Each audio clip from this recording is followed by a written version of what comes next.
आज समाज में बहुत देखने को मिल रहे हैं।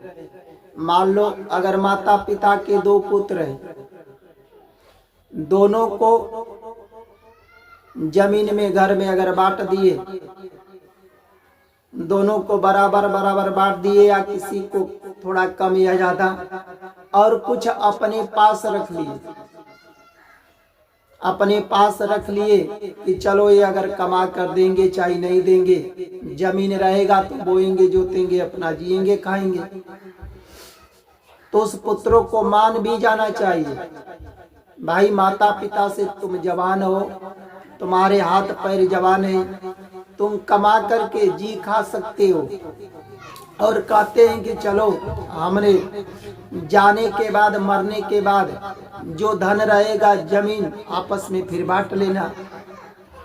तो माता पिता भी तो सही कह रहे हैं। कुछ दे दिए तुम लोग को, हिस्सा लगा दिए, कुछ अपने पास रख लिए। माता पिता से जवान हो, तुम कमा करके जी खा सकते हो, पर कहीं पुत्र ही अपने माँ बाप को गाली दे रहे, कहीं मार दे रहे, कहीं मुआ करके फेंक दे रहे। आज समाज में बहुत से हो रहा है। क्या ये हिंसा करना सही है? पाप है। कहीं भाई अपने ही जमीन के लिए भाई भाई की मार दे रहा है, थोड़े से जमीन के लिए, और जिसको नहीं चाहिए वो भी हमारा कम है हमारा ज्यादा है। अपने स्वाद के लिए कई मछलियों की हत्या कर रहे हैं, कहीं बकरी को काट करके खा रहे। अच्छे बताओ, जिस मछली की कटाई करते हो क्या उसे दर्द नहीं होता है? बकरे के मुर्गे की हत्या करके खाते हो, जिंदा उसे काटते हो, क्या उसे दर्द नहीं होता है? और वही तुम्हें हाथ पैर काट कर खाए तो कहोगे कि चिल्लाओगे कि हमें दर्द हो रहा है। उसी तरह मछली की हत्या करते हो, बकरे की हत्या करते हो, मुर्गी की हत्या करते हो, उसे दर्द होता है। हिंसा पाप है। उससे भी अच्छा है शाकाहारी भोजन करो, चावल खाओ, दाल खाओ, रोटी खाओ, दूध खाओ, फल फूल खाओ, काजू किशमिश बादाम खाओ। पर किसी को अपने स्वाद के लिए क्यों हिंसा करना है? मछली की हिंसा करके खाते हो, बकरी की हिंसा करके खाते हो, ये पाप है, और इस पाप को भी भरना होगा एक दिन। इसलिए अपने स्वाद के लिए किसी की हिंसा मत करो। उसको छोड़कर बहुत से अच्छे भोजन है शाकाहारी में, शाकाहारी भोजन करो। अब कहीं पशुओं को चारा देने के जगह पर उसे मारा जा रहा है। क्या पशुओं को चारा देने के जगह पर मारते हो, कष्ट देते हो? यह हिंसा है कि नहीं? इसलिए अगर तुम चारा भी नहीं देते हो तो पशुओं को मारने का तुम्हारा अधिकार भी नहीं है।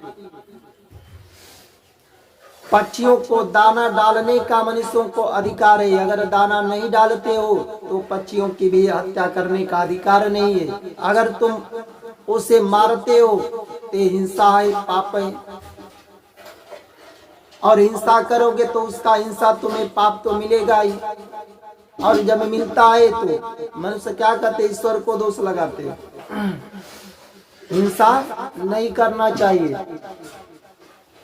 किसी को कष्ट मत दो अपने स्वार्थ के लिए, फायदा के लिए। तुम्हारे समान अगर कोई भाई है, बहन है, तो सबको अपना भाई बहन के रूप में देखो और सम्मान करो, तो कष्ट से बचोगे। तुमसे अगर बड़ा माता पिता है, गुरु है, तो उसे माता पिता सबको मानो, सबको गुरु के रूप में देखो और सम्मान करो, कष्ट से बचोगे। तुमसे छोटा अगर पुत्र है तो पुत्र को प्यार दिया जाता है, उसकी सेवा किया जाता है। पुत्र के रूप में सबको देखो तो हिंसा से बच जाओगे। झूठ मत बोलो, जहाँ तुम्हारा नुकसान नहीं है, तुम्हारा भलाई है, वहां तो झूठ ही नहीं बोलना चाहिए। और माता पिता के से अगर झूठ बोलते हो तो इसमें तुम्हारा ही नुकसान है। माता पिता के तो तुम्हारा नुकसान है ही नहीं। माता पिता से झूठ मत बोलो, अपने गुरुओं से झूठ मत बोलो, संत महात्माओं से झूठ मत बोलो, एक पत्नी अपने पति से झूठ मत बोले। तो जहां तुम्हारा भलाई है, नुकसान नहीं है, वहां पर तो झूठ बोलना ही नहीं चाहिए। बताओ, बोलना चाहिए? नहीं बोलना चाहिए। किसी का चोरी मत करो, किसी का चोरी मत करो, और अपने शरीर से, मन से, वाणी से सबका न्याय करो। जितना हो सके उतना न्याय करो। और जब तक तुम्हारा शरीर जवान है, जब तक तुम्हारे शरीर में शक्ति है, बल है, किसी पर आशा भी मत करो। अपने स्वयं परिश्रम करो और बाल बच्चे को, अपने परिवार को खिलाओ, पालन पोषण करो, उसे अच्छी शिक्षा दो, और समाज में जिनकी आवश्यक है उसे भलाई भी करो।